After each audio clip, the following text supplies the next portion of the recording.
Just before we get into the second part of the Batman animated series, we do have a winner for the Harley Quinn figure giveaway. The winner of this statue is going to Caleb. He gave me a fantastic response about how the possibilities with Harley Quinn are pretty much endless, but just the way there is no Joker without Batman and there is no Batman without Joker, there is also no Harley Quinn without Joker. In his answer, he gave examples about how if Harley Quinn ended up being more on the hero side of things, how she could actually assist or maybe even be part of the Bat family. But if Harleen Quinzel did get a taste of crime, she would more than likely turn to it and be completely indulged in it. Also, Caleb did mention the possibility that if Harley Quinn was a villain of her own, not having a master to answer to the way she does with the Joker, she could use her brilliance and psychiatry to possibly deduce the true identity of the Batman. And with that comes so many things. Harley Quinn possibly becoming one of Batman's more formidable foes, being able to use his past and his traumas against him. Overall, I just want to say, everyone, I am very happy to be doing these giveaways, and I'm loving the participation and the answers I am getting from the giveaways, and that's what's going to make me do more of them in the near future. But once again, I just want to congratulate Caleb for winning this Harley Quinn giveaway. It is my pleasure to be sending this out to you. But now, let's get into the second part of my revisitation into the Batman animated series. Alright guys, welcome back to part 2 of the Batman animated series Revisitation. There's no need for an introduction, let's just pick up right where I left off. Alright, so picking up in season 3, or at least how they reorganize the episodes to make up to season 3, Batman's suit does change. He now wears the black and gray suit with the black bat symbol, and I gotta say, that is one of the best bat suits in animation. That did show that the Batman character was changing. Wardrobe wise, he was becoming much more of a darker character. Batman was already pretty dark in the 80s and 90s, but moving forward, they wanted to really captivate that darkness by changing up the suit, and I love that suit. And Batman is not the only one who got a makeover in those episodes. A lot of people did. It's not just Batman's suit. The Batmobile looks different too. It looks more of like a muscle car and a sports car all at the same time. He does look like he has outfitted it for more of a warfare combat and more speed as well. Even Bruce Wayne himself got a little bit of definition around the face, and other characters got a little bit of a workaround, some more than others. And I know at one point many people may have thought, oh my goodness, are they starting from scratch? Is this a reboot? No, it's not. It's not even a soft reboot. It's just simply that the production got higher, and maybe some of them had differences on how they wanted to create these characters, so they do look a little more defined and a little more distinguished. And speaking of new character designs, the Never Fear episode where Scarecrow is reintroduced, he is actually completely redesigned as well, and he looks creepy. They're not the same type of designs, but I would not be surprised if Rocksteady took some inspiration from how Scarecrow looked in that episode and used it for their creation of Scarecrow in Arkham Knight. Now, because like I said in my last video, my thoughts are all over the place. I just randomly jotted down notes and I'm just going with it. So bear with me here. I'm jumping around everywhere. In that same episode with Scarecrow, Batman is induced with a fear toxin that actually does the opposite of fear. It makes you less fearful of things you would generally be afraid of. And this was to fit into a master plan Scarecrow had for the city of Gotham, sparing some details here. But in that episode, Batman wasn't just induced with this, it was actually Bruce Wayne who was. And there's a part in that episode where Bruce Wayne, once again, sparing details, is stuck in a pit of crocodiles, and he beat up every single one of them in a business suit. Just a suit and tie. No gadgets, no armor, no Batman-esque materials, just by himself as a regular dude. Talking more about that episode, what was really interesting is when he dressed up as Batman and went out into the field with Robin to chase down Scarecrow, that lack of fear actually turned Batman into more of a menace towards criminals and thugs, because he wasn't afraid of anything. And what they teach at the end of the episode is that a little bit of fear is actually good for you. You should be fearful from time to time. But in this episode, it showed him walking through gunfire, dodging bullets. He was literally getting shot at and it wasn't phasing him. He was brutally beating up criminals, and it even leads to the point in the episode where he nearly kills somebody. And that obviously does not happen because Robin saves the day. But the reason why I mention this is I do like my Batman a little more brutal. I have no problem with Batman beating up a criminal so bad that he leaves him in the hospital for 6 months. This is a Batman who was no longer afraid of the weaponry that thugs used against him. I mean, my Batman nowadays has no care for criminals pointing a gun in his face. Guns mean nothing to Batman anymore.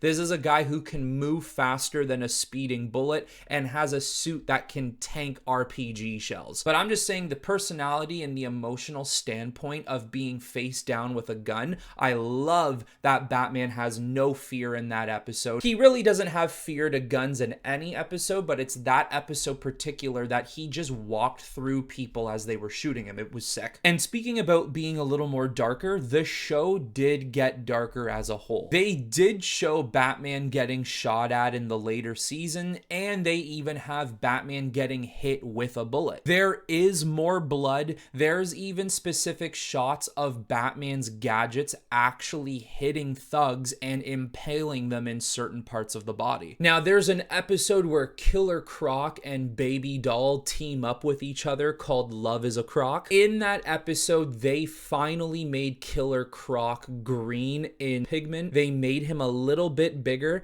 and they gave him that raspy reptilian voice. And I'll tell you this right now, I draw a lot of my love for Batman from the Arkhamverse games, and that is because I believe Rocksteady created the perfect world of Batman, not just characterization, but the characters around him as well. And Killer Croc in those games is exactly how I imagine Killer Croc would or should be in a DC universe. And even though Killer Croc was not that big or even really that scary in Batman the Animated Series, it's still a step in the right direction. And I think he was a lot better drawn than he was when he was a little bit whiter in the previous seasons. But it's cool, actually, in that same episode, there is a scene where Killer Croc has a newspaper and he's talking to Baby Doll, and they're talking about how some of the crimes they've been committing, which is mostly burglaries from banks or high profile places, they've been getting detailed in newspapers all across the country, more specifically Gotham. But then he throws a newspaper on the table and it's actually from the Daily Planet in Metropolis. Now, something I noticed in the entire show, and I'm not exactly sure why they did this, and maybe it's because in the progression of the Batman character over the past 20 years, they've changed the things he could do. But I did notice there were a couple episodes where Batman would be free falling from very high places,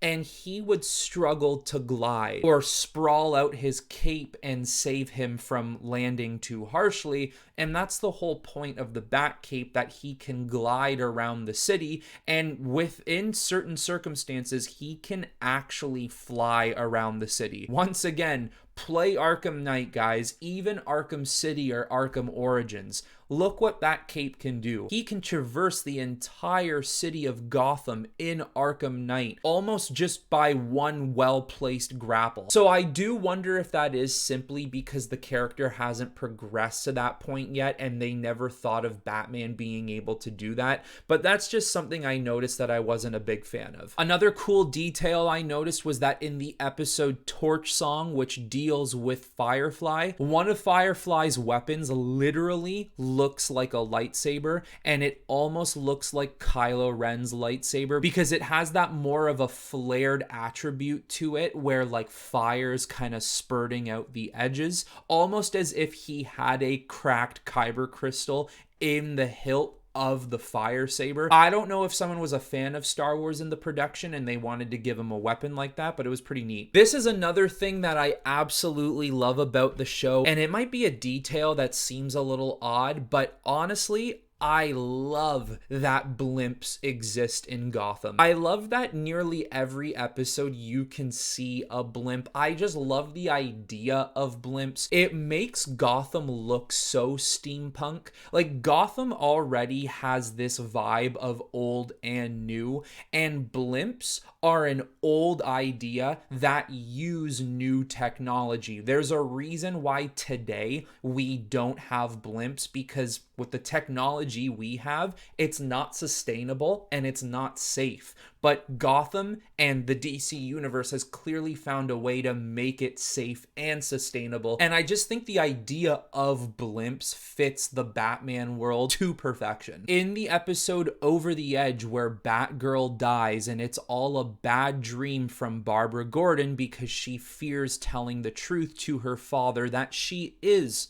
Batgirl. It's a brutal episode. Everywhere from Batgirl dying in this dream to Commissioner Gordon violently hunting down Batman, it's just a very dark, depressing episode. And I'm surprised the lengths they went to show how Batgirl died. Not only did she fall from a stories high Gotham City building, but she slammed down onto her own father's police car and cracked the windshield while she died in her father's arms. That is a good episode, but really, really dark, especially for a kid's show. I like that they push the limits. Another episode they pushed some limits on was Mean Seasons. This literally showed how sleazy and gross Hollywood executives can be. There is a scene where Batman walks into a Hollywood executive's office and he's literally bribing a young female for sex, and if she accepts, he will land her a movie role. They literally detailed Harvey Weinstein's entire career in a matter of a minute. In the episode Cult of the Cat, the enemies that Batman and Catwoman fight in that episode, they are using these claws that they fit in between their fingers, and they look like Wolverine claws. There is no way this is not a shout out to Wolverine, or once again, maybe some of them on the production were fans of the Wolverine character,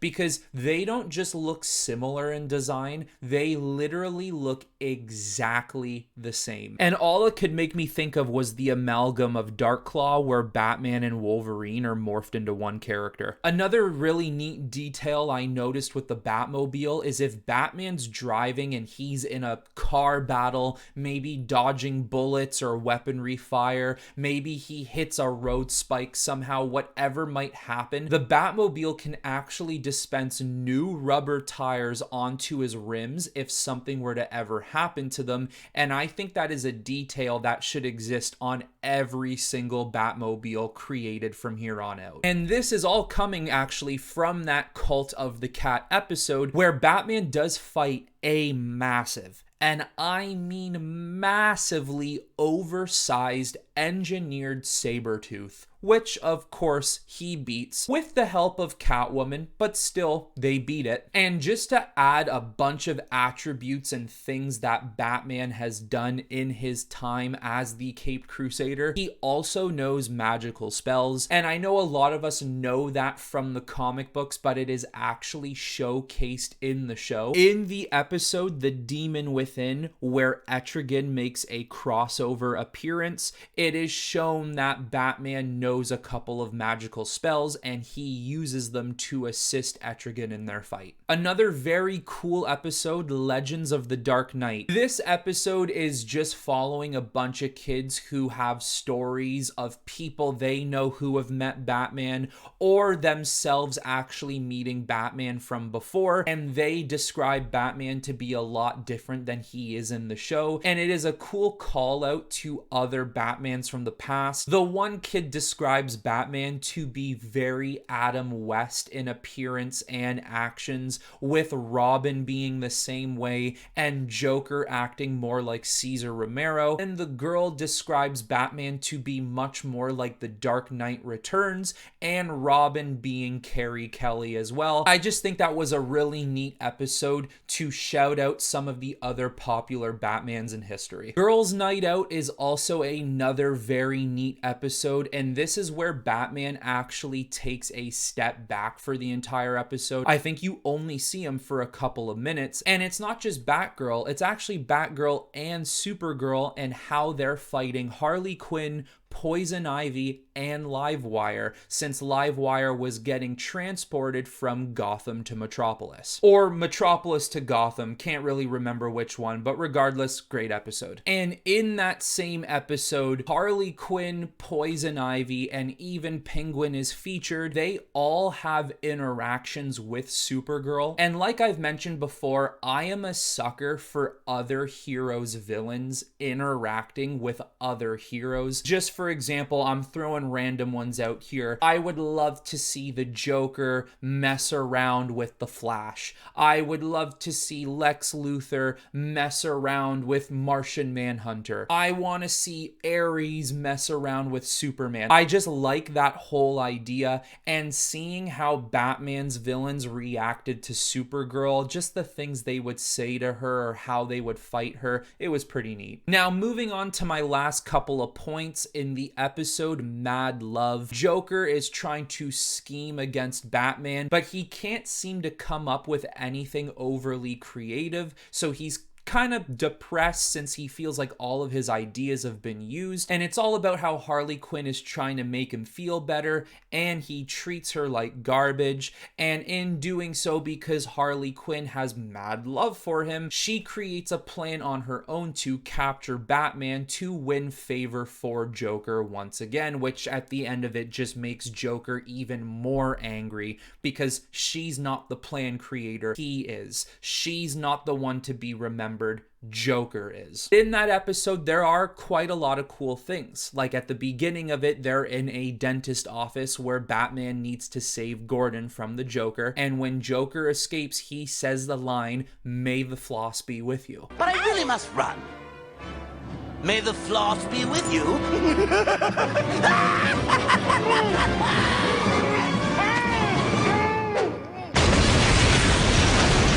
That is obviously not just an Easter egg to Star Wars. That is the fact that Mark Hamill literally played Luke Skywalker in Star Wars, so they obviously needed to throw something in there like that. Now, due to Joker and Harley's terrible relationship, after Joker treats her like pure trash, she goes through her past and rediscovers why she loves him so much and where she came from and how this relationship with him all happened. And we all know that she was a psychiatrist in Arkham who took a specific liking to the Joker's mental case, and she thought she could help him or cure him. But in that episode, there is a flashback monologue that Harleen Quinzel is having with another doctor in Arkham, and I swear it is word for word dialogue in the first interview tape that you pick up in the Arkham Asylum game for Harley Quinn. If it's not word for word,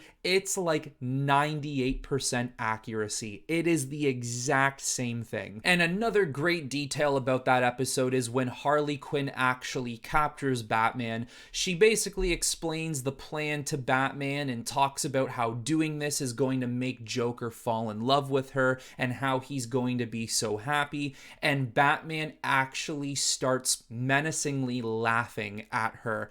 You and the Joker? Right-a-rooney! I've never seen you laugh before. I don't think I like it. Cut it out! You're giving me the creeps! You little fool. The Joker doesn't love anything except himself.